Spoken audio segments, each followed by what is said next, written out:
Machinery का चुनाव के नाम पर बार बार दुरुपयोग न हो, तो एक साथ 5 साल में एक बार चुनाव हो, ये सही है कि नहीं सही है? दोनों हाथ उठा के तो सही है कि नहीं सही है? 5 साल में एक बार चुनाव। मोदी जी कहते एक बार चुनाव 5 साल में हो, तो कांग्रेस कहती नहीं, एक बार चुनाव नहीं होना चाहिए। अगर एक बार चुनाव हुआ तो कांग्रेस इतिहास के पन्ने में दर्ज हो जाएगी। इस देश में आजादी के इतने वर्षों के बाद अगर माननीय नरेंद्र मोदी जी के नेतृत्व में आप सब लोगों ने कमल का बटन दबा करके, कमल का फूल खिला करके हमारी बहन चंदा जी को यहां से सांसद बना करके नहीं भेजा होता, तो माननीय नरेंद्र मोदी जी के नेतृत्व में बहुमत मिलता क्या? और अगर बहुमत नहीं मिलता तो जम्मू कश्मीर से धारा 370 हटती क्या? बताइए, हटती क्या? अयोध्या में रामलला के जन्म स्थान पर 500 साल बाद भव्य मंदिर का निर्माण हो पाता क्या? ये सारे सवाल ऐसे जिसका जवाब आप खोजने के लिए जाओगे। यह वही देश है जहां पाकिस्तान में आतंकवादियों को प्रशिक्षण दिया जाता था, हमारे देश में घुस करके आते थे, हमारा लाभ ले रहा होगा। अनेक ऐसी योजनाएं जिसका मैं वर्णन करूंगा तो लगेगा मैं जो आप सब पा रहे हो उनको लगेगा मैं दीपक दिखाने का काम कर रहा हूं। जो मैं बता रहा हूं ये सारा लाभ आपको मिल रहा है कि नहीं मिल रहा? तो आज कांग्रेस, तो मैं कहता हूं कि कांग्रेस पार्टी भ्रष्टाचार के अम्मा की अम्मा है। ऐसी भ्रष्ट पार्टी जिसने इस देश को बहुत नुकसान पहुंचाया। अगर माननीय नरेंद्र मोदी जी 10 साल में देश को 60 साल आगे ले जा सकते हैं, तो कांग्रेस ने 60 साल शासन किया तो देश को 600 साल आगे अभी ले जा सकते थे, लेकिन इन्होंने देश को पीछे पहुंचाने का काम किया और माननीय नरेंद्र मोदी जी ने देश को आगे पहुंचाने का काम किया। ये अंतर को समझिए। इस समय दुष्प्रचार कर रहे हैं। अभी आपने 2023 के लोकसभा विधानसभा चुनाव में कई बड़े बुजुर्ग हैं जिन्होंने कई चुनाव देखे होंगे और कई हमारे प्रथम बार के फर्स्ट टाइम जो वोटर हैं ऐसे भी युवा हमारे यहाँ पर आए हुए। हमारी मातृशक्ति का आशीर्वाद अभी विधानसभा में किस प्रकार से मिला है कि मध्य प्रदेश में सारे रिकॉर्ड तोड़ करके फिर से आपने भारतीय जनता पार्टी की सरकार बनाने का काम किया। मैं इसके लिए आप सबका अभिनंदन तो करता हूं, लेकिन 2024 का लोकसभा चुनाव 2014 और 2019 के लोकसभा चुनाव से बहुत बड़ा है। अगर पीछे के जो लोकसभा चुनाव थे वो देश को 5 वर्ष आगे बढ़ाने के लिए थे, तो मैं ये कह सकता हूं कि 24 से 29 तक का ये जो समय है ये देश को 100 साल आगे ले जाने वाला चुनाव है। इसलिए इस चुनाव को यहां पर उपस्थित सभी जितने भी बड़े बुजुर्ग नौजवान दोस्त माताएं बहनें हैं बहुत गंभीरता से लीजिए। कांग्रेस पार्टी इस देश को खोखला करने का काम किया है, इस देश को भ्रष्टाचार के दलदल में डुबोने का काम किया है। इस देश में जो दलितों का, पिछड़ों का, हमारे अपने लोगों को मिलना चाहिए था, तुष्टीकरण की घिनौनी और घटिया राजनीति के कारण वह हक छीन करके मुसलमानों को देने की शुरुआत, कर्नाटक एक राज्य है वहां पर इनकी सरकार बनी, जो पिछड़ों का आरक्षण है वो सीधे मुसलमानों को पिछड़ा वर्ग में शामिल करके देने का अपराध किया। कांग्रेस एक घोटालेबाज पार्टी। आप में से कई बड़े बुजुर्ग होंगे जिनको याद होगा जब कांग्रेस की इस देश में सरकार होती थी तो इनके प्रधानमंत्री श्री राजीव गांधी जी देश की संसद में खड़े होकर के कहते थे कि अगर हम गरीबों के लिए 1 रुपया दिल्ली से भेजते हैं तो वहां पहुंचते पहुंचते केवल 15 पैसा पहुंचता है। किसी को याद है? से हमारे मुख्य अतिथि आदरणीय उप मुख्यमंत्री श्रीमान केशव प्रसाद मौर्य का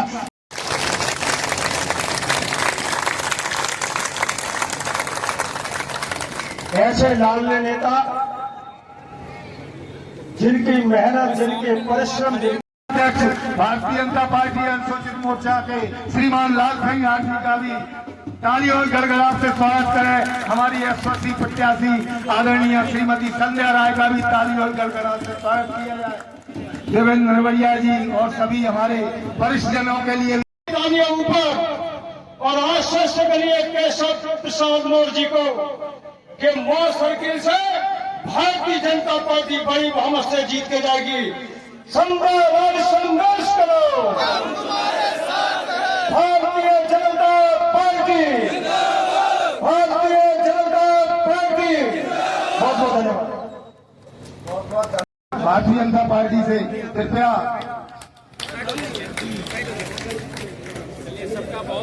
हो गया, कृपया जिन्होंने स्वागत कर लिया उनके साथ में हम सब के नेता आदरणीय श्रीमान लाल सिंह आठी, हमारे भाजपा प्रत्याशी संध्या राय जी का, लोकसभा के संयोजक सम्मान्य भाई साहब अवधेश सिंह जी, सम्मान्य हमारे पार्टी के वरिष्ठ लोकसभा के संचालक सम्मान्य भाई साहब वीरेंद्र राणा जी, सम्मान्य हमारे पूर्व जिलाध्यक्ष प्रदेश कार्य समिति के सदस्य सम्मान्य भाई साहब नाथू सिंह जी, सम्मान्य हमारे मंडल के अध्यक्ष गोपाल भैया, हमारे विधानसभा के प्रभारी सम्मान्य दादा उपाध्याय जी, हाँ सम्मान्य भाई साहब हमारे प्रदेश कार्य समिति के सदस्य डॉक्टर राजकुमार पुष्पा जी, सम्मान्य कमल भाई साहब, श्रीमान केशव प्रसाद मौर्य जी का इस मौकी पावन धरा पर बहुत बहुत स्वागत और सत्कार।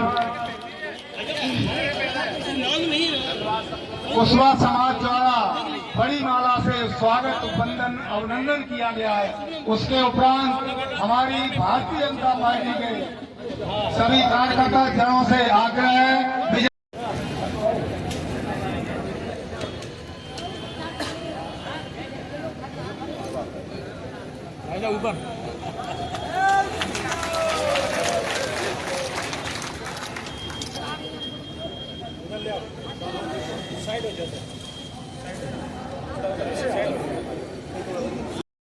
और आज देश में राष्ट्रीय अध्यक्ष अनुसूचित मोर्चा के माननीय लाल सिंह आठी जी का भी जोरदार तालियों के साथ स्वागत करें सभी।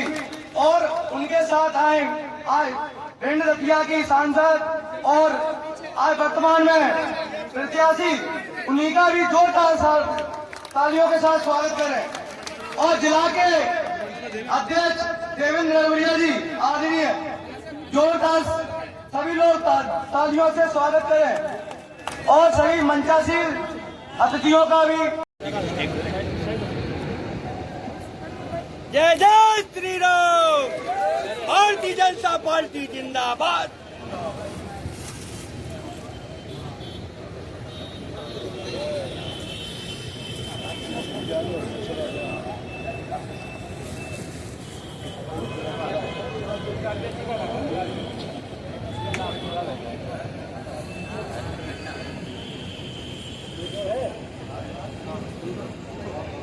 करोड़ लोगों के जनधन खाते खोले गए और 34 लाख करोड़ रुपया अब तक विभिन्न योजनाओं का भेजा गया और पूरा 34 लाख करोड़ लोगों के सीधे खाते में पहुंचा है। भ्रष्टाचार मुक्त भारत बनाने का काम, भ्रष्टाचार मुक्त मध्य प्रदेश बनाने का काम आपने कमर का बटन दबा करके माननीय नरेंद्र मोदी जी के हाथों को मजबूत करके जो दिया है, उसके कारण आज मुझे जिलाध्यक्ष जी बता रहे थे कि आपके मध्य प्रदेश के इस केवल भिंड और दतिया लोकसभा में 25 लाख की संख्या ऐसी है जो लाभार्थी हैं। किसी को प्रधानमंत्री किसान सम्मान निधि मिलती होगी, किसी को प्रधानमंत्री गरीब कल्याण अन्न योजना का ration. Keshav Prasad Maurya ji, Keshav Prasad Maurya ji, Keshav Prasad Maurya ji, Bharatiya Janata party, Bharatiya Janata party, Keshav Prasad Maurya ji. ये बड़े ही हर्ष की बात है कि हमें जिनका इंतजार था, ऐसे हमारे उत्तर प्रदेश सरकार के यशस्वी उप मुख्यमंत्री परम आदरणीय परम श्रद्धेय श्रीमान केशव मौर्य साहब जी, एक बार करतल ध्वनि से इस मौकी पावन धरा पर उनकी करतल ध्वनि से स्वागत करें। भारतीय जनता पार्टी, अभिनंदन है, अभिनंदन। अभिनंदन है अभिनंदन। पावन इस मेला पर करते हम सब जन मिलकर वंदन। और भाग्य अपना है ये कि आप हमारे बीच पधारे। नहीं बता सकते हैं कितने हर्षित जनगण मन सारे। और आप सबके आशीर्वाद से पार्टी ने पुनः दोबारा मुझे आप सबकी सेवा का अवसर दिया है। आप सबको मैं बहुत बहुत धन्यवाद देती हूँ। और आज माननीय प्रधानमंत्री जी के नेतृत्व में यह बहन आप सबसे दोबारा आशीर्वाद मांगने आई है।